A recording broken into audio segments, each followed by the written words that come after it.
Hello everybody.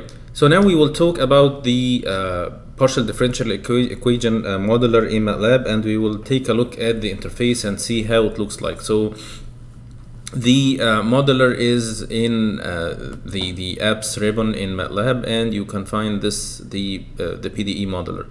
The PDE modeler is installed with the installation of Matlab, and if you choose to add it as one of the toolboxes or one of the extensions of Matlab while installing the software, then it's going to be automatically or it will automatically appear here in this list here with the math, statistics, and optimization.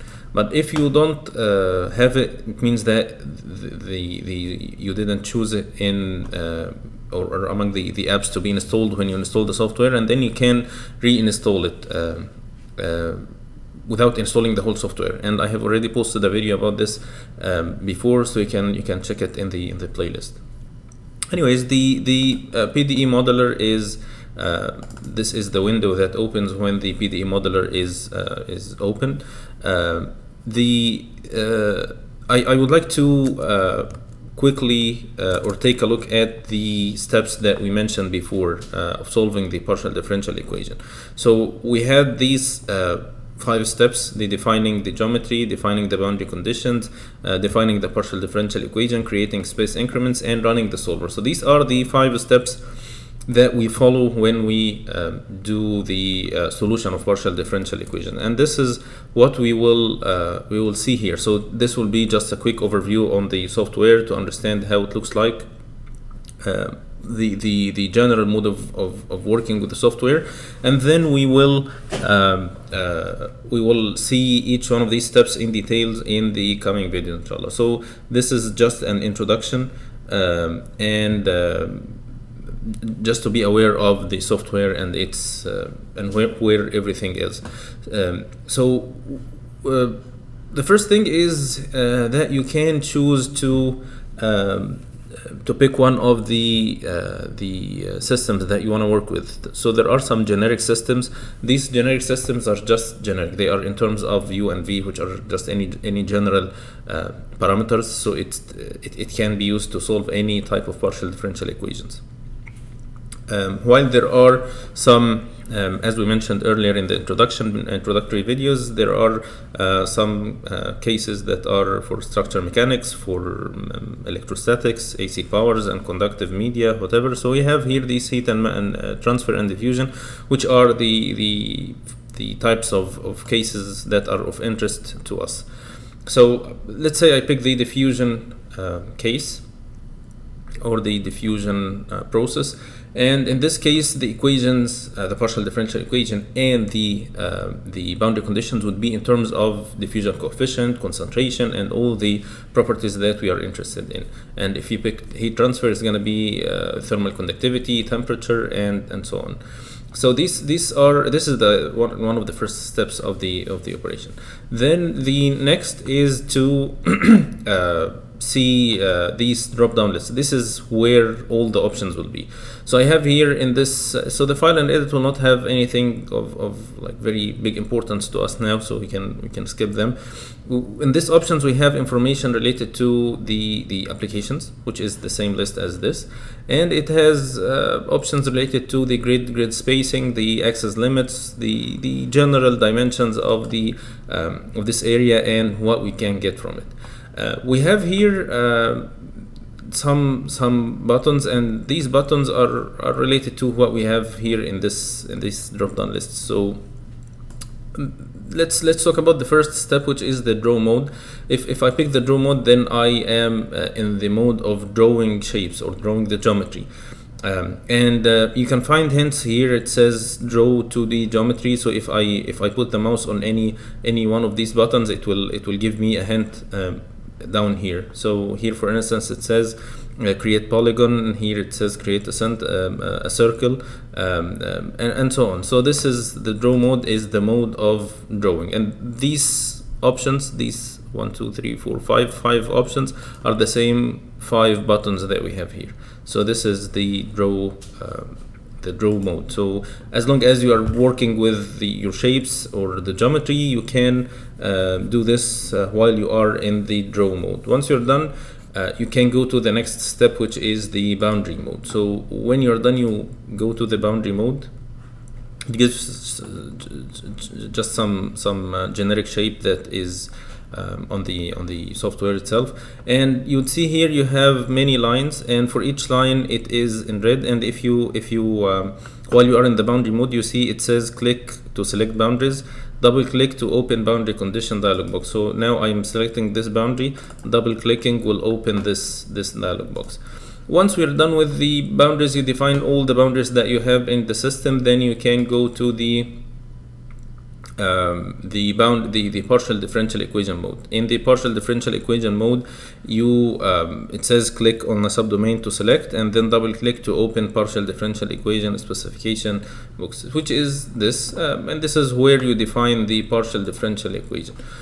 Once we're done with the partial differential equation, we can go to the next step, which is meshing. So you can either go to mesh mode from here, or you can go to mesh mode by clicking on this. It says push to initialize mesh, and here it gives some information about refining the mesh and some other things. Once you're done with meshing, you can solve the partial differential equation and get the results out of the solution based on the inputs that you gave to the equation and the boundary conditions. So this is pretty much the steps that we will follow to do the simulation or do the solution of the partial differential equations. The software is relatively user-friendly, and I say relatively because this is relative to Matlab coding. So here you don't have to worry about writing the codes or making sure that the commas and the matrices are well defined and properly defined. You don't have to go through all this. It's all windows that you put your inputs in, and the software translates everything into equations. And this is what you see when you, let's say I run the simulation here, and then it's gonna give me any shape here with the distribution of it's just any random thing. But in the software here, you would see there are some outputs that might be related. Sometimes the command window will show some of the outputs here, and you can export this as or when you save it, it's gonna be saved as an M file. So let's say I'm saving this as, let's say, A, and then I can open this A file here. So this is an M file. It converts everything into codes, and this is what it does. So you can do this without the software or the toolbox by just typing the code, but it's not going to be easy. So it's easier to use the user interface, which is a very, very user friendly interface. So there is one last information or piece of information here that's pretty important, which is related to the limitations of this toolbox. It's a nice toolbox. It can solve a lot of equations that we cannot solve ourselves. It's user friendly. It is like a nice tool, but there are some limitations. And these limitations are related to the types of equations that the system or the toolbox can solve. So we have some equations here, but we have to stick to these equations. If you have a case, let's say for the partial differential equation here, it says that the diffusion coefficient is constant. So you put a constant value of the diffusion coefficient. So if you have a case where the diffusion coefficient is not constant, then you cannot use this software. If you have a case when you want to solve more than one equation simultaneously, it solves only one equation. So let's say you have simultaneous material or mass transfer and heat transfer, for instance, simultaneous fluid mechanics and heat transfer. This is gonna be not possible to solve using this toolbox. So in these cases, you have to go for more specified or more or some other software that are designed to solve these type of things, which are the computational fluid dynamics software. From this software, there is a software that's called COMSOL, and this is ANSYS, I think. These are the most famous two software that solve this, and these are like very powerful software that have already everything that they have. I think they have it's called multi-physics, if I remember correctly. So it has the data bank that has all the physical properties. It has informations that are related to the materials. It has information, or it enables the user to include reactions and include like complex geometries and many other things that this software cannot do. So you have to understand how this software will fit with your needs.